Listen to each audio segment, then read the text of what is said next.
Good evening and welcome to Psych Incubator and Eminent Psychotherapists Revealed.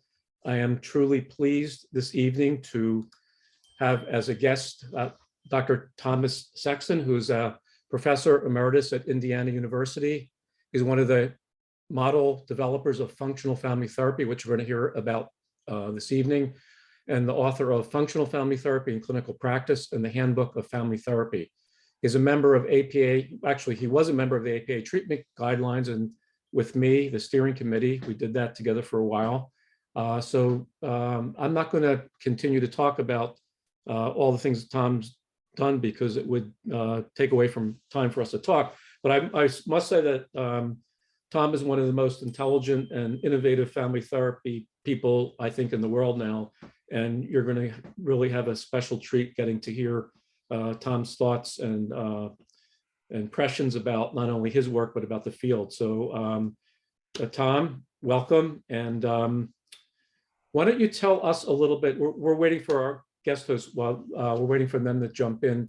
Why don't you tell our audience a little bit about what functional family therapy is, and then we can kind of spend a little more time talking about that. Sure, Jeffrey, and thanks very much for having me. I mean, I so appreciate it. I'm very honored to be included and to have you ask me. You're And an eminent psychotherapist, and we would not ask you. well, and after your introduction, I think we should just end, right? Okay, well, okay. Thank you, everybody, for attending. Goodbye. Okay. And call it even. Yeah. I started my work in this field with juvenile delinquents. I worked in a group home mostly because when I got out of the university, I didn't get a job. I didn't get into graduate school, so I had to get a job. And the only job I could get was in a group home. So I started working with juvenile delinquents and fell in love with these, oppositionally defiant kids that were struggling and having a hard time. I went on to be an outward bound instructor. And, I had this wonderful experience, which is that we can change anybody in the right conditions. Take any of us and put us in the right context, like in the middle of the woods, and they change who they are. They change how they act, they change how they understand things. But my observation was, as soon as those kids went home, they went right back to where they were when they left home, almost as if they had received no treatment.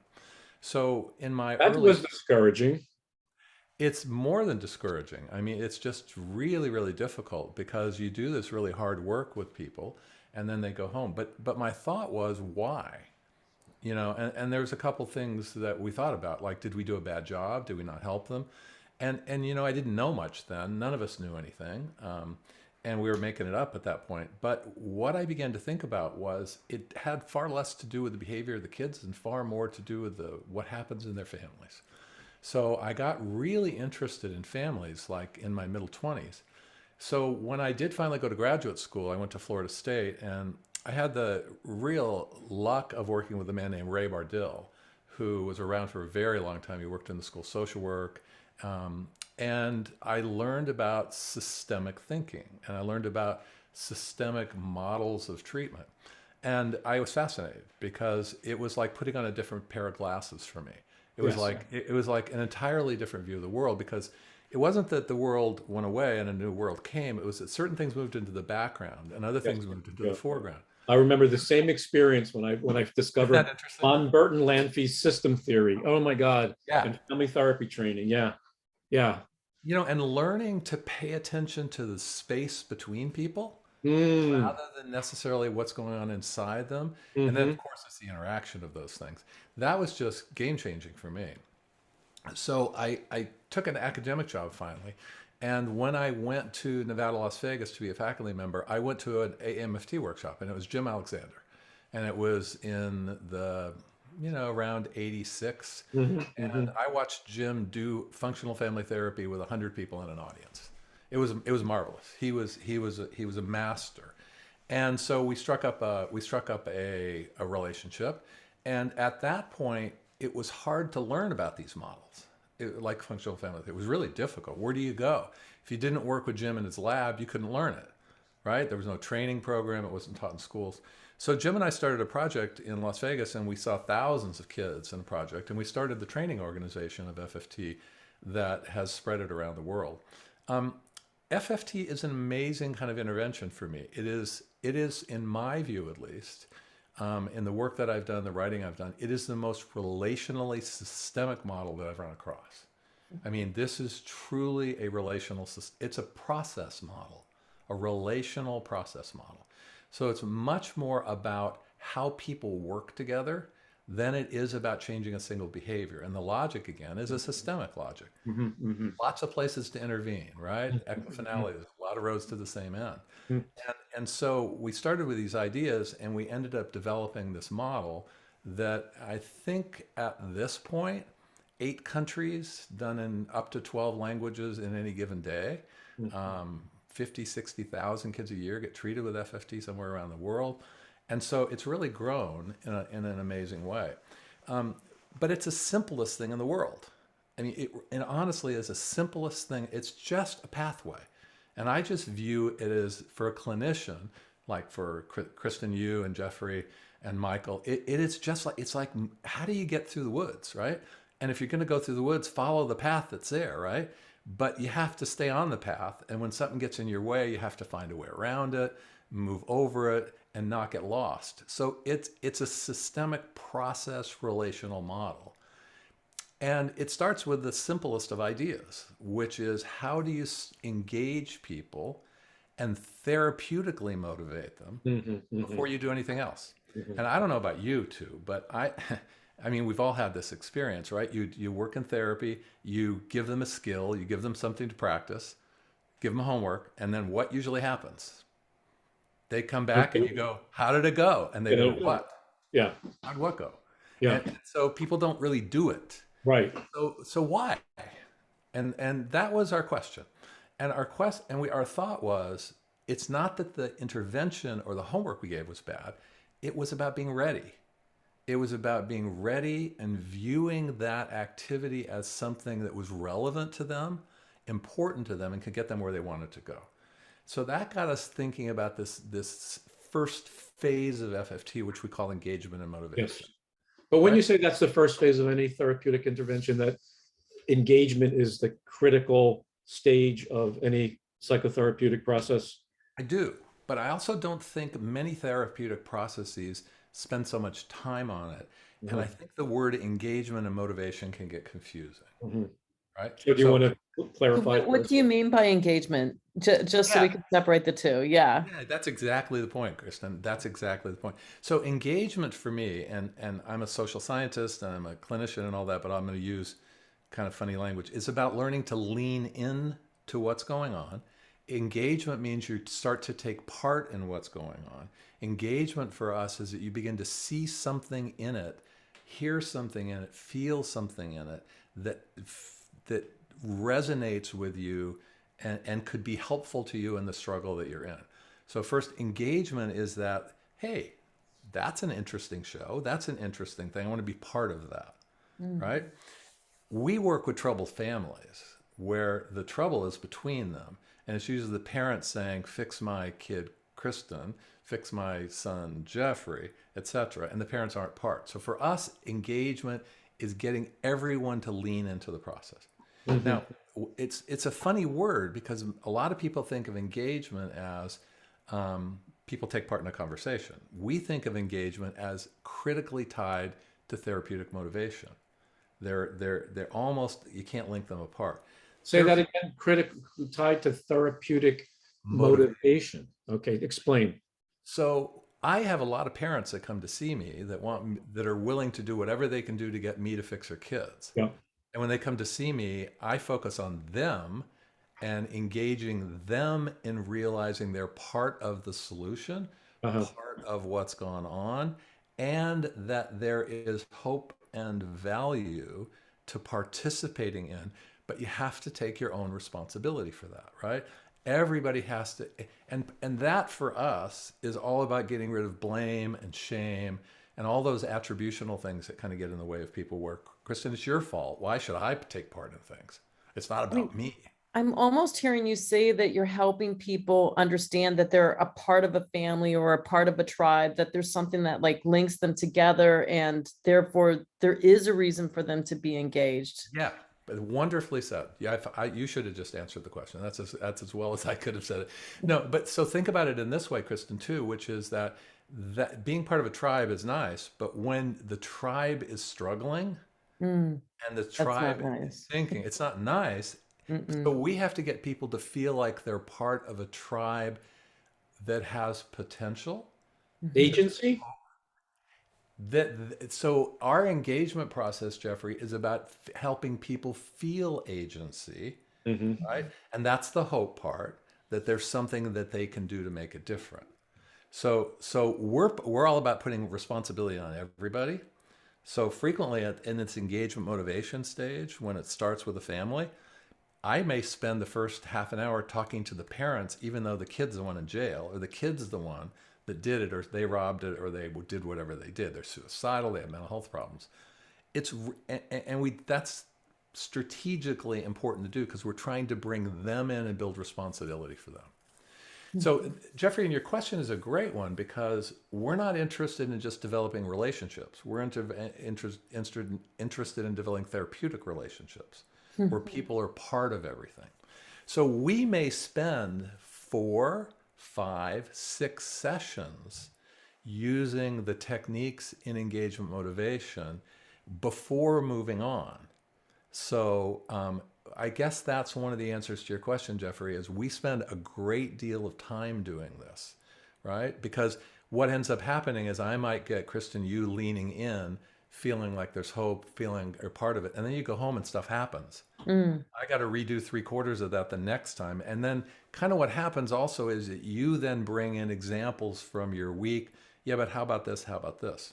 mhm, And our technique in this is a relational reframing process. mhm, Now, reframing has been part of every psychotherapy, right? Yes. Dynamic psychotherapy, any part. But ours is one of building their responsibility in the relational pattern that occurs between family members. So reframing is kind of for us this dynamic loop. It's not like lemonade out of lemons. It's I guess, I throw it out, you hear it, you respond back, I take what you say, I try to hear and adjust it, and we go around and around and around to move the blame from Michael, for example, to everybody. So we're trying to move the kind of inherent blame that happens in stuck relationships more to the center, right? That's what we think builds hope, engagement, therapeutic motivation, right? Those are our outcomes.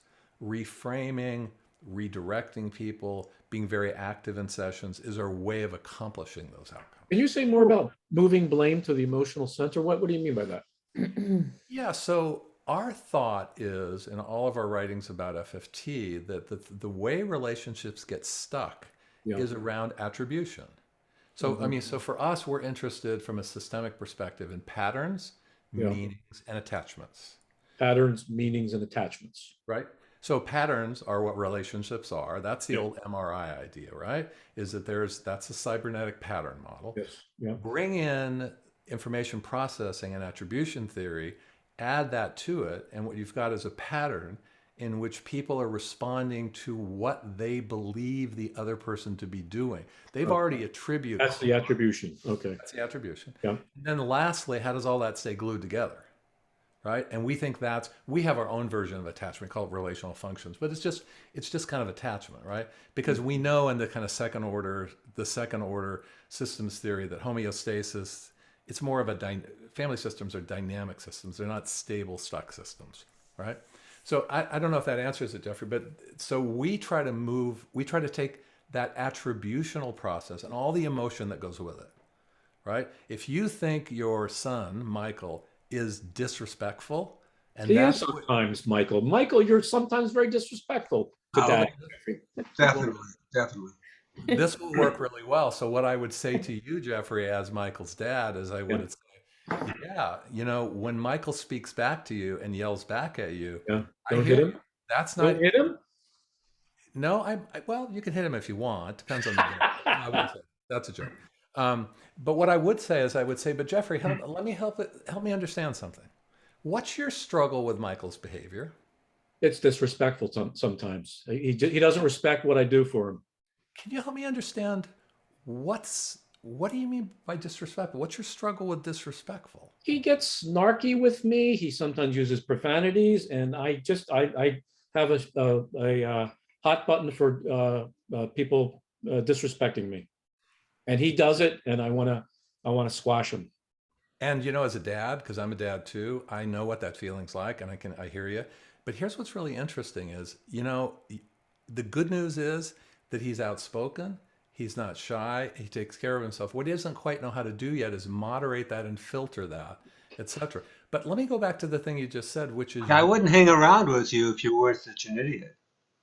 See, that's the example of him being disrespectful. And so what I like about what Michael is doing is that Michael's really outspoken. Now he'll learn, Michael, let me just speak for you for a second, if you don't mind, right? He'll learn how to moderate that. So you don't have to worry Well, about him standing up for himself. I never learned how to moderate it. I'm still I having know, trouble which with is part of the why what you said a minute ago is so important. Because what you said a minute ago is that you struggle with disrespectful people. it. Mm, So it isn't, what's interesting between the two of you as you get together and struggle over this stuff is it's not just Michael's behavior. yeah, maybe I'm disrespectful too, And who knows, right? yeah, But see, what the point is, I want to put the responsibility in you, and I don't want to let Michael off the hook. yeah, Because Michael being disrespectful, I mean, you and I both know that it pushes your dad's buttons, and Yeah. you do it anyway, Well, right? I wouldn't do it if I didn't care. And that's the point. And thank you for being ahead of me. And I think you should go into psychology as a profession, Michael. You know what I think? I think your dad Jeffrey is missing. I think he's missing that the fact that you'll take the time and the energy to do that with him does mean that you care and you haven't given up on him. hmm And I think that's the same thing for your dad, if I could just speak for him, which is he hasn't given up on you yet, right? And so when he pushes back and has his unique way of trying to teach and help you, hmm that's a caring thing too. So the good news for me is you two haven't lost that. Yeah. So what's when the relational pattern there in what we just enacted? Yeah, so think about what happens. You as a dad say something to Michael. Yeah. You say, get your homework done.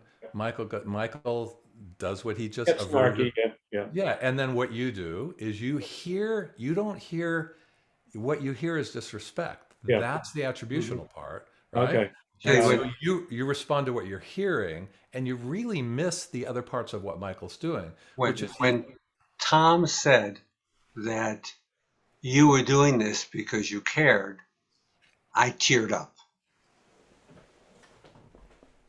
I had no idea that he cared. You didn't think I cared about you, Michael? No, And- because you're just always saying I don't respect you. And here's the cool part for the two of you. You know what the cool part is? The two of you have not lost the caring between you. It gets masked by what goes on every day. But the encouraging part for me, Jeffrey and Michael, is you haven't lost the care. Mm-hmm. So you can see what we're trying to do, Yeah. right? And that's so reframing and engagement motivation changes meaning. Uh-huh. So that's phase one. Okay. Right. And we have a whole theory of reframing in this relational way. And then we talk about building relational family themes and stuff like that. But once that gets established and blame comes down, hope goes up, motivation goes up. Yeah. And then, Kristen, as we were talking about earlier, we enter phase 2 of FFT, which we call behavior change. Bad name. Behaviors change when attributions change too. Behaviors change when you tear up, Michael. I mean, that's a change in a behavior, right? But this is a skill section.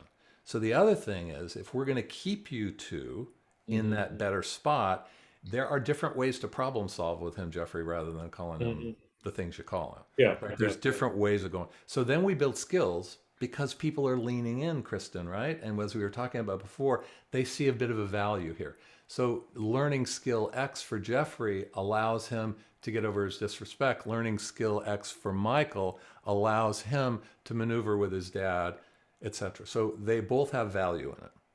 We don't do a lot of skills, right?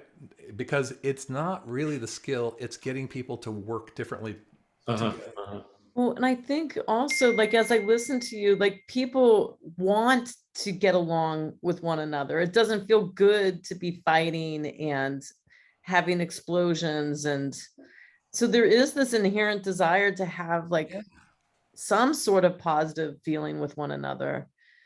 And then I'm sure that helps with motivation, with learning new behaviors. Like it must in some way, like they want to feel better. So why not learn something new is There's how I'm that. hearing it. There's that. And then there's the part that Michael said a minute ago. When he tears up, he leans in, right? Mhm. Now that's a good first step. But if that's going to be maintained, he and Jeffrey also have to act differently with each other as they try to fix things on a daily basis. Mhm. So we have this weird way of talking about clinical problems as stuck relationships, Uh-huh. not bad relationships, not dysfunctional, but they get stuck in this blame pattern sort of stuff, right? Can I just say something? I'm a former child adolescent family therapist. And I remember like when I first started out, I was so concerned about, helping children and adolescents get in touch with their emotions, opening up to their parents, becoming vulnerable. And what are the parents' capacity to maintain like a safe environment for them? Because what I would see is kids would tear up, they would share that with their parents, and then they would go home and the same thing would happen all over again, and they come back for the next session and be even more defended than they were before.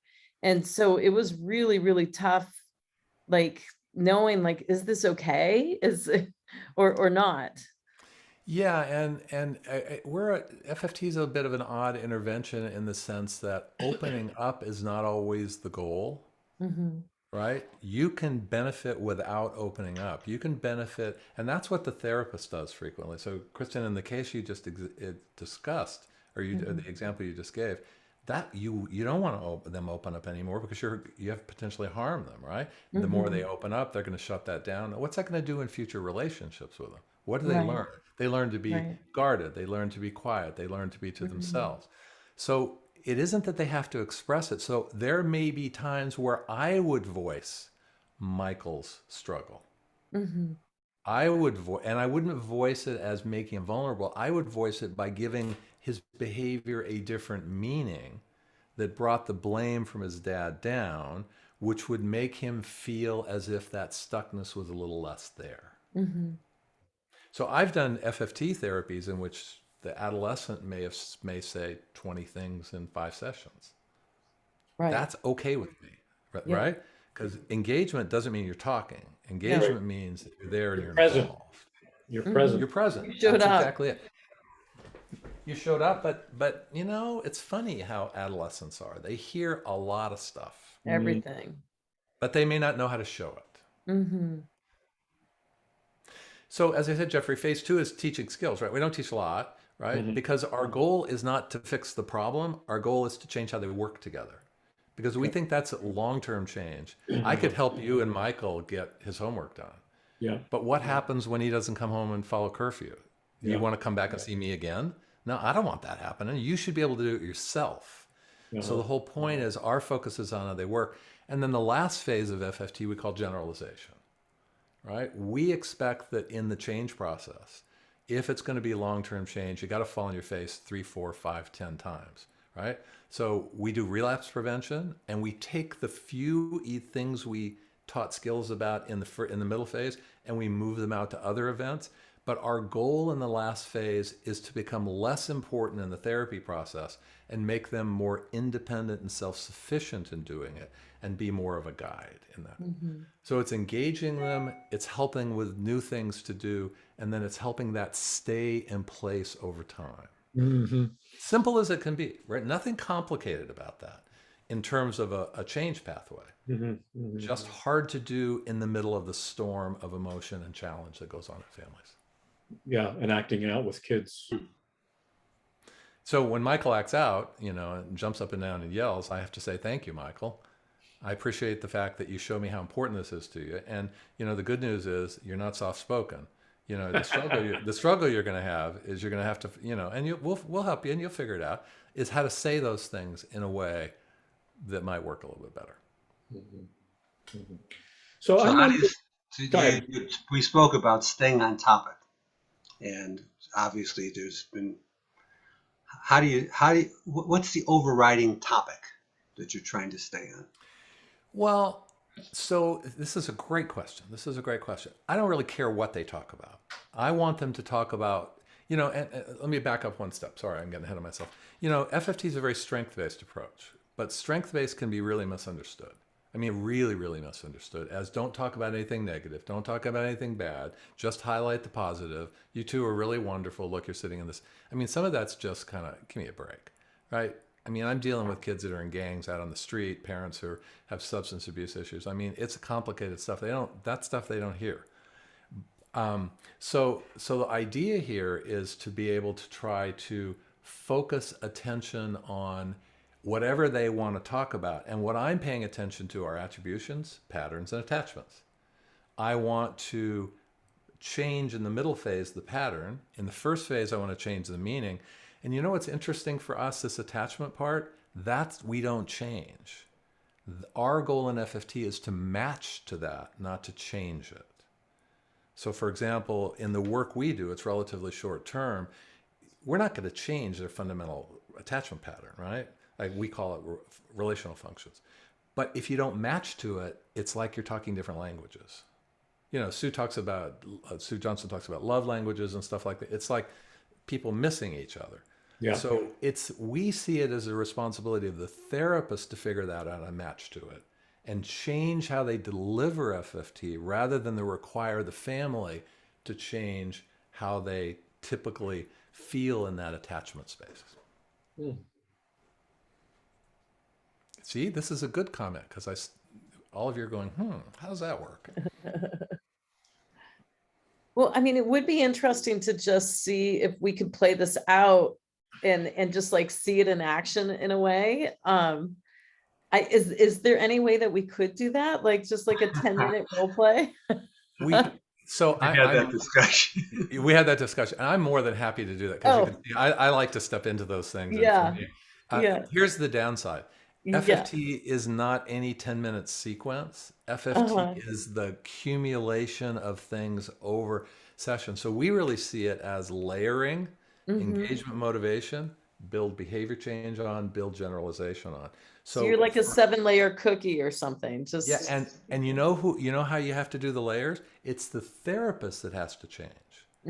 So what the model does is the model says, okay, we get therapists to pay attention to outcomes, reducing blame. When they switch phases, the therapist changes. They change how they interact. And when they get to generalization, they change again.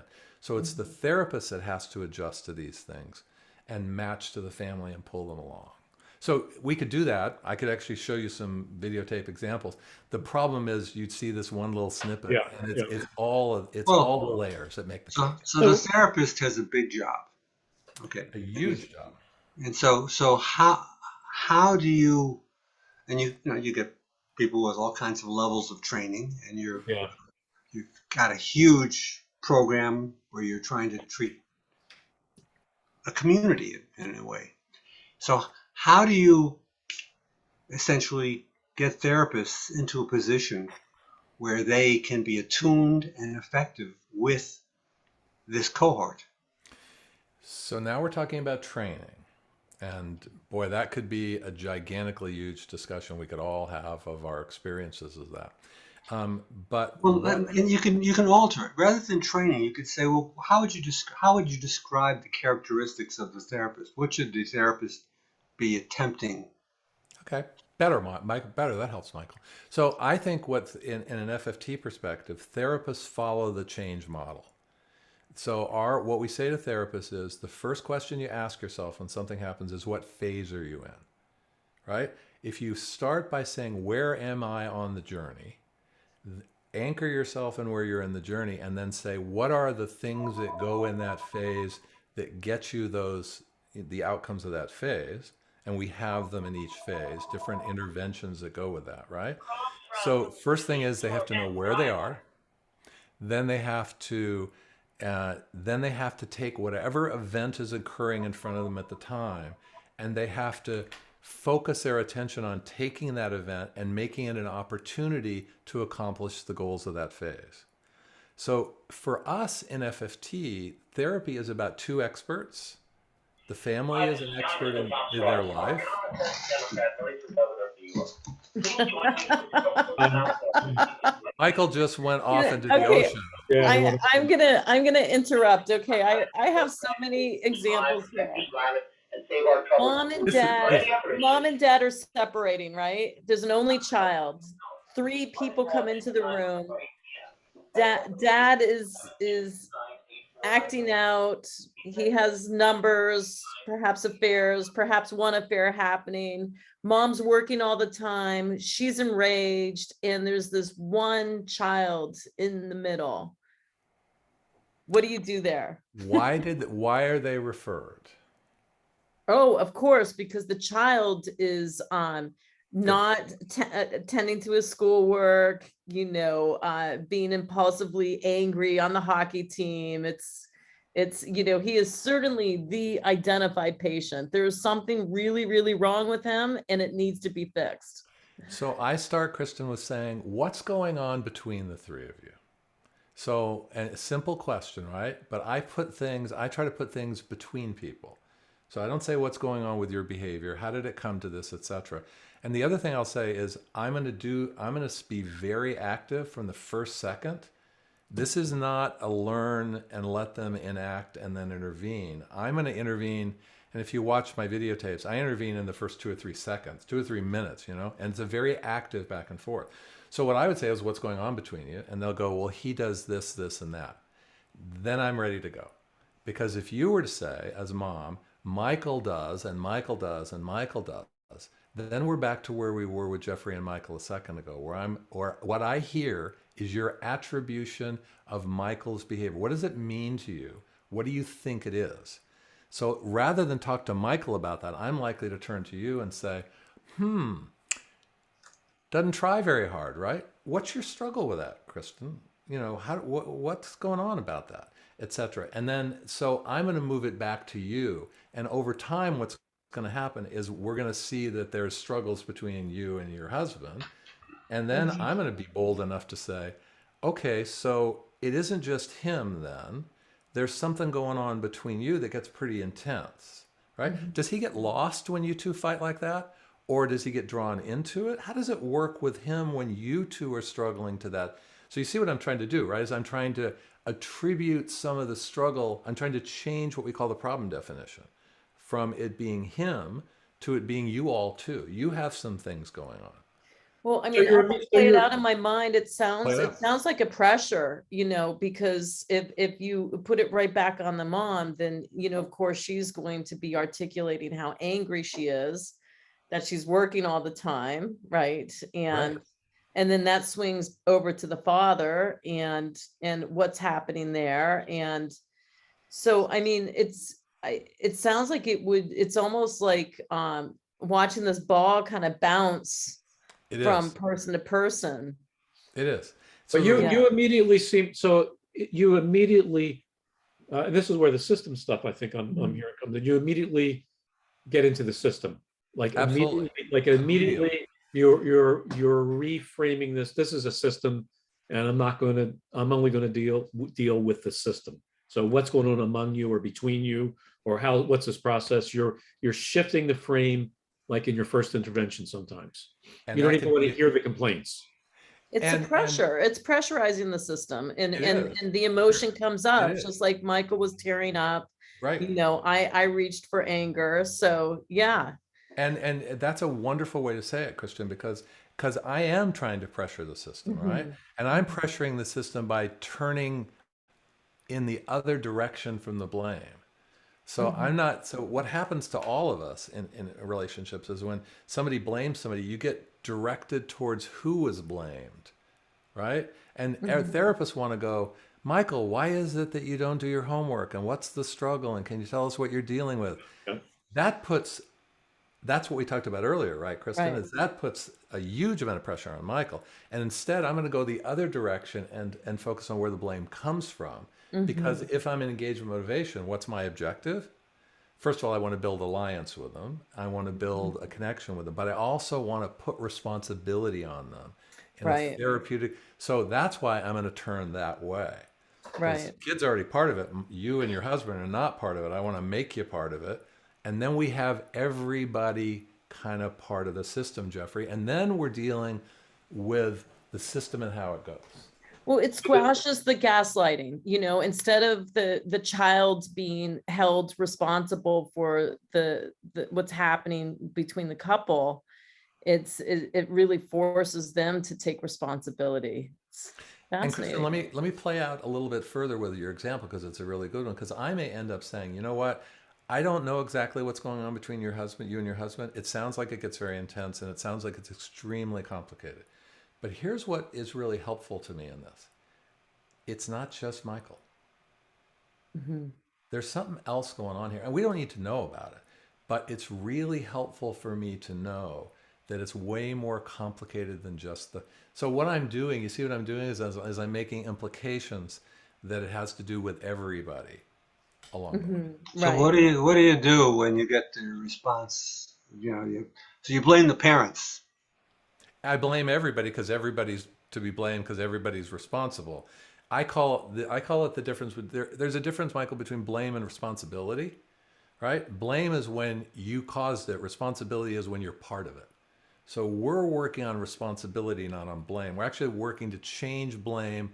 If you're screwing up as a kid, Michael, you screwed up. You just did. But you didn't cause all the problems. You just screwed up in a behavior, right? It's bigger than just you.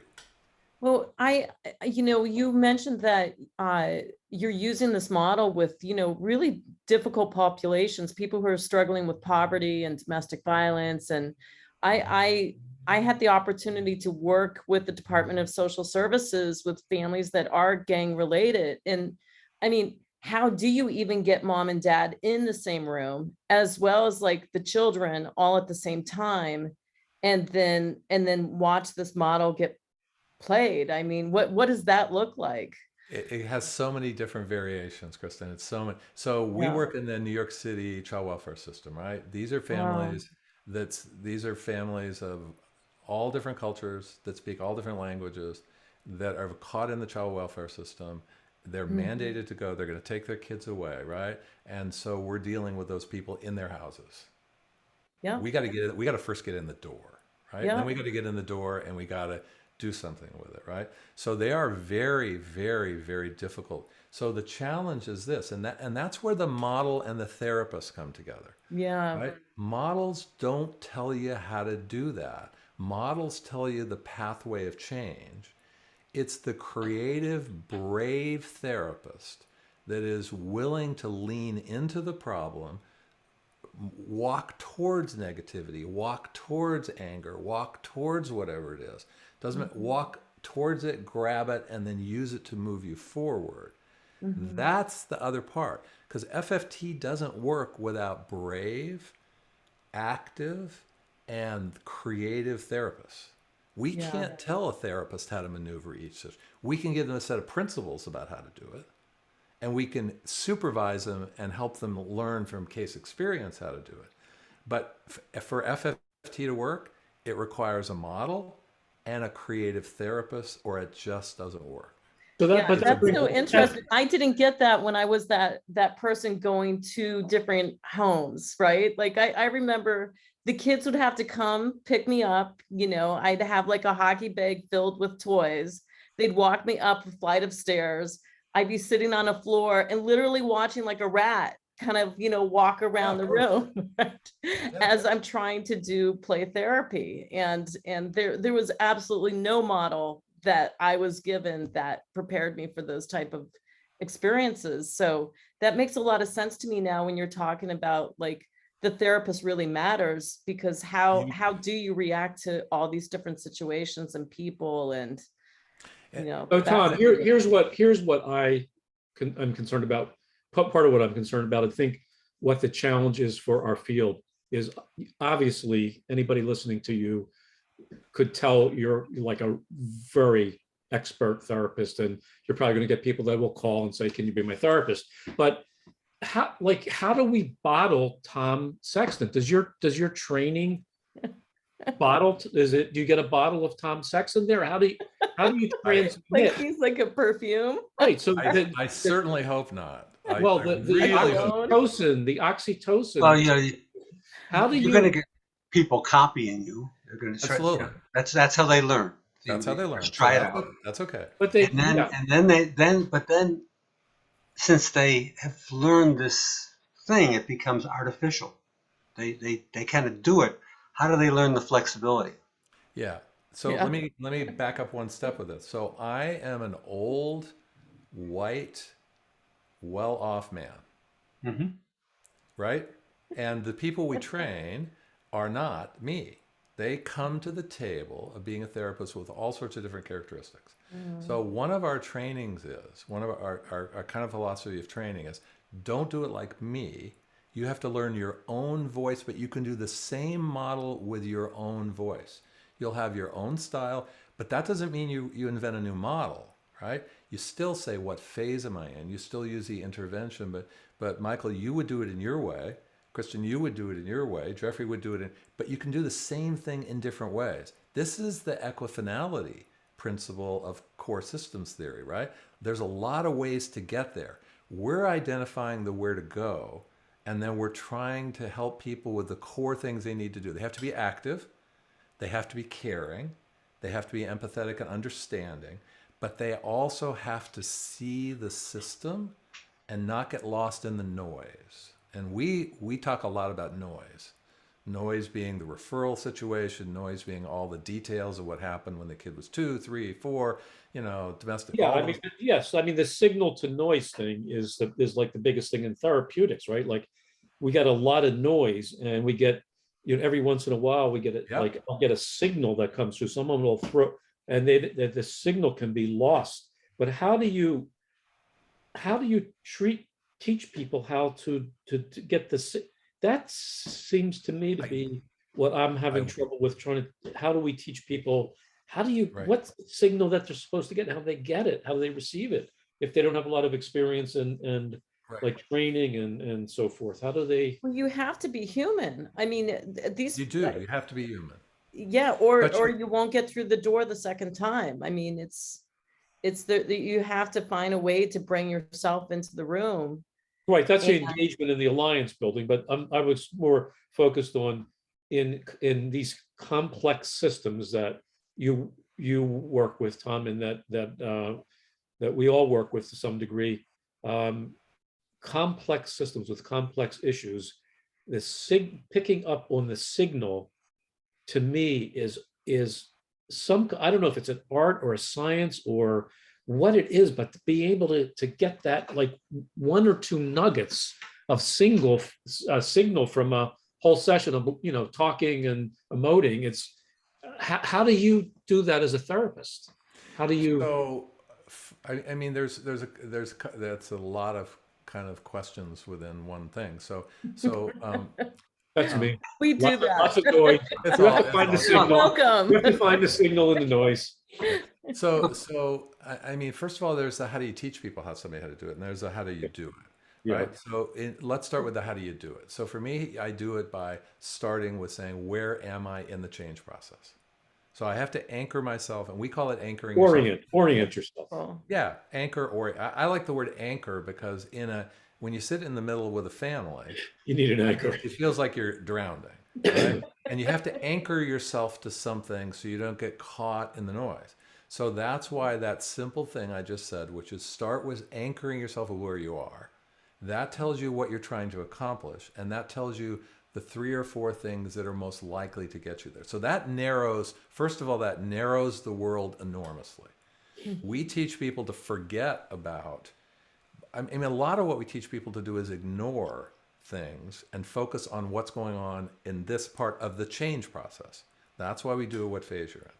So, I mean, that's the beginning of it. But then the question is, how do you get people there? So we kind of divide our training into 2 buckets. You have to know stuff, and then you have to know how to do something with the stuff you know. Sorry for being so technical, but you get what I mean, is you have to know. But so we actually start training now. We teach people the knowledge component. Uh-huh. And then every single week for a year, We meet with them for an hour, a team of them. We review their cases. We talk them through. We have a whole supervision model. We talk them through sticking to the phase, etc. We demonstrate for them in that how to do it. So that's one part. The other part, Jeffrey, is that 4 times a year in that, you know, the old one-way mirror thing that we Yeah, all did when we were learning? Oh, yeah. We do that with technology now. Oh, wonderful. So every single team we deal with, everybody has to show their work. Good. Wonderful. So we're not doing it all on Zoom. We have like 2 or 3 Zoom meetings happening. So the way it works is, Kristen, you're the therapist, you're doing your thing. And if we were in person, I might knock on the door, you would come out, I would help readjust, you'd go back in. We do it technology-wise with chats and Zoom and stuff like that and help guide you along the way. And then process the guiding. So for us, videotapes are okay, but you can't change anything. The better way to teach is in the moment when you're doing it and you're at a crossroads, Yeah. highlighting the crossroad, helping people know what to do to take the other path, and then letting them do it to experience the difference as they move down the other direction. So that live part adds to the knowledge part. Yeah. And then the third thing we do in this first year of training is that we, some of you know this, we ask clinicians to document every session in our measurement feedback system, right? So here's how it works.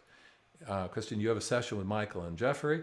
You come back to our Care 4 system, you put that into the system, and then you fill out this kind of short thing, which we call a progress note.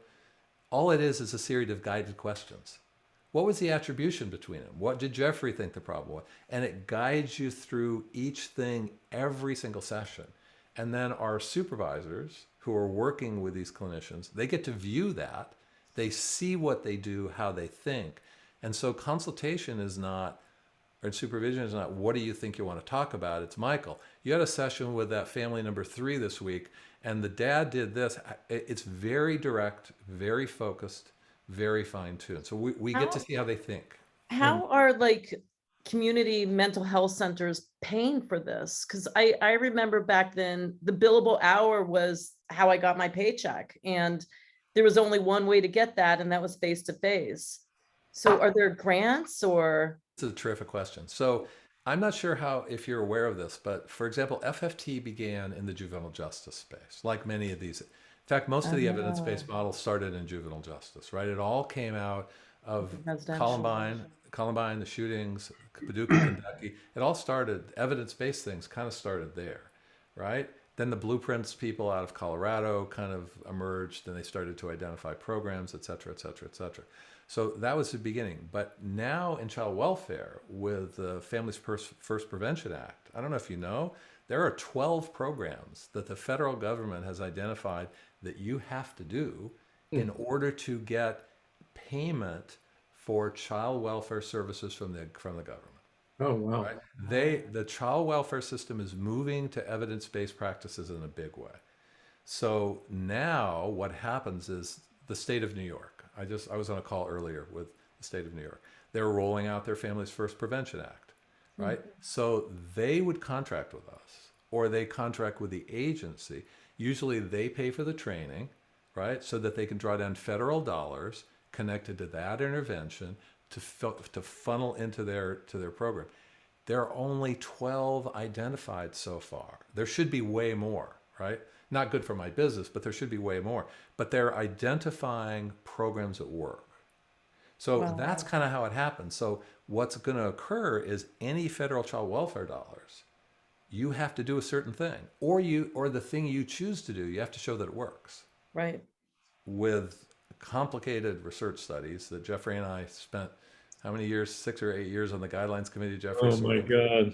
We were the practitioners in the group of scientists, although we're both scientists too.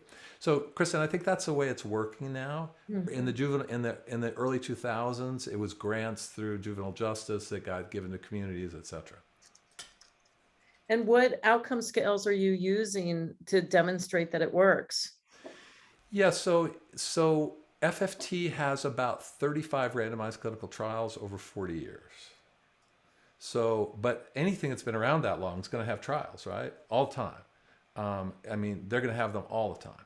So we just been around a long time. I mean, it sounds like a big number, but the longer you're around, you just have more stuff, right? So it's not all that impressive. So, but projects typically come with evaluation dollars, right? So we track on a whole bunch of things now. Our Care for system, we do pre and post measures, and we've gone from just measuring. In the early days, it was recidivism. Did they go back to jail? Then it moved to did the family function better? Then it's now moved to we now measure, when a case starts in FFT, we measure how the family's working. We measure the kid's behavior with the SDQ or the SFSS or something like that. We measure the strain the parents are under. We measure depression and anxiety with the PHQ-9 and the GAD-7. We do that regularly, right? And we also measure trauma and trauma symptoms. Wow. So all of those get Amazing. measured at the beginning. They also all get measured at the end. And we do one other thing that I think is really unique. Every single session, anybody have an Apple Watch like me? I love my Apple Watch. Hey, look, do you pay attention We to all have Apple Watches, Michael. Yeah. You got it. So if you're like me, one of the cool things about the Apple Watch, other than its technology, is that it breaks exercise down into something understandable. Right. Did you move enough? Did you stand enough? Did you raise your heart rate 20% above the base rate for more than 30 minutes in a day?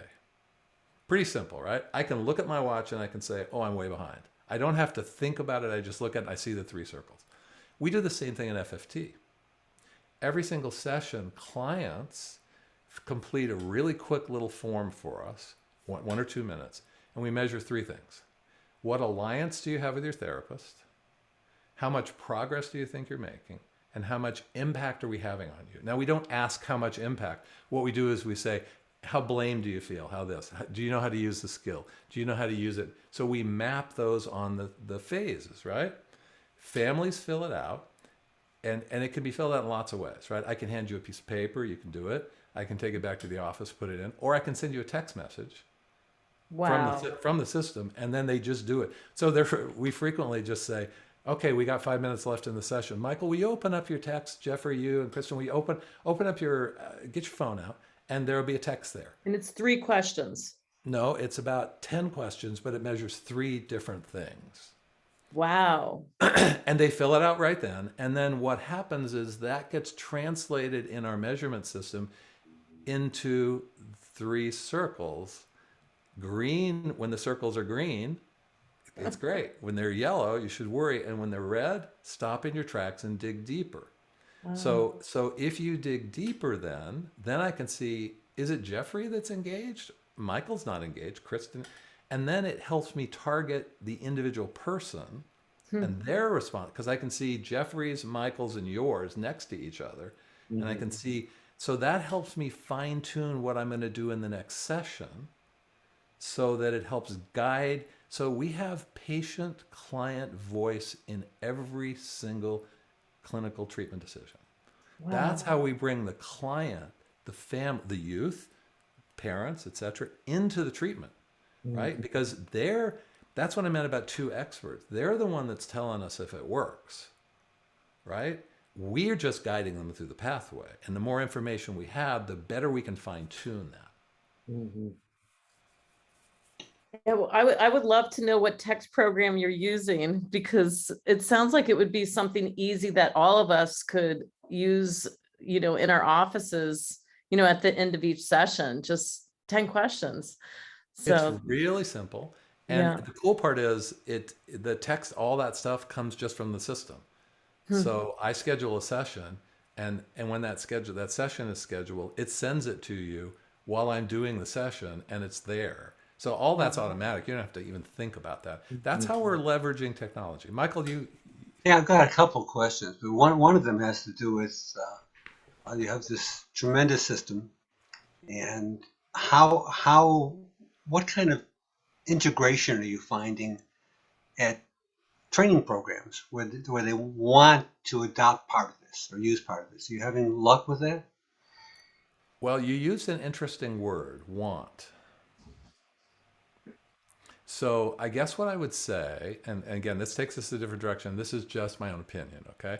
training programs are very burdened by requirements. If you're a master's person in mental health counseling, it's CACREP, it's APA. If you're in a doctorate program, it's NASW. If you're a social worker, it's AMFT, whatever it is. There's very little room for people teaching something like FFT in a curriculum. That's right. There's no room. All got their boxes. Yes. Because I don't know, I taught in Indiana for 15 years, right? Yeah. We had 3 hours that we could have put something unique in. Right. So you're going a different route then, not through the professional schools. No, people come to us post-degree. They come to us mostly because they work in an agency that's received these dollars we talked about, Kristen, to do this, right? Yeah. They get the training through their job. So I guess I would say professionally, what's really fascinating for all of us would be a lot of really specific training is happening outside of these training programs. Their entry, their gates to get in. Mm-hmm. Doesn't mean you know anything, but they're gates to get in. And then training comes in these, like for us, it comes mostly through organizations. We've started to offer it to individual practitioners, like Sue Johnson does, like, John Gottman does, EMDR. Okay. So then the second question has to do with, you mentioned trauma, and that's everybody's topic today. We've been talking about trauma month after month here. We've got, people being traumatized constantly, younger, and we know people get traumatized at different ages and how much more difficult it is depending on how early and how severe. How does that play into this? You come in and you see people who've been severely traumatized, and it's they're it's hard to get them to trust. They really Very hard. they've forgotten most of their life already. That's right. And you don't know which person who's talking. One day it's this part of them, the next day it's another part of them. So how do you dissolve all this complexity fit in? I know you just push that aside and just keep doing what you're doing, or No, not at all. Not at all. Because it's critically important. You're exactly right. You have to deal with that, right? The question is not if, the question is how. So, first of all, again, just opinion-wise and experience-wise, a lot of people have been through a lot of stuff and they do great. A lot of people have been through a lot of stuff and they do terrible. A lot of people have been through not so much stuff and they do awful. So there's two issues: exposure and the impact that exposure has had on your daily functioning. So as a relationally systemic model, our first go-to is, how is it impacting things right now? So we talked about attributions earlier, right? So if you are really traumatized and it's affecting you, you're attributing things in another person to them when it's something else. It's not them, it's an experience they had, right? So it fits right into our meaning change. So our idea about trauma is that trauma in family relational systems gets maintained when behaviors gets misunderstood and they get attributed to a person, not an event. And so what happens, it's re-traumatizing all the time. Mm-hmm. So if you change attributions and change patterns, you don't get rid of past trauma, but you get people functioning in a way where they're not misunderstanding where that comes from. And then how do people get healthier? People get healthier by living in a relational pattern that isn't always personalized and so in some sense, and this isn't for everything because trauma is really complicated, but in some sense, if you can get a family dealing with things as they are in the current time without going back to history, you can get them to function better. You're helping someone overcome trauma because you're in just daily life reprogramming what they went through because it is different now. Well, and on that note, we're going to have to stop for today. We're going to stop the recording. We're going to continue our discussion, but before we sign off on our recording, thank you very much, Tom, for your illuminating discussion around FFT systems theory and the exciting work you're doing. We hope that you'll come back in the future and talk to us more. And for those of you who want to continue to watch, just stay on. We're going to stop the recording and see you all in a minute. Thanks, Jeffrey. I appreciate being invited. Great job. wow.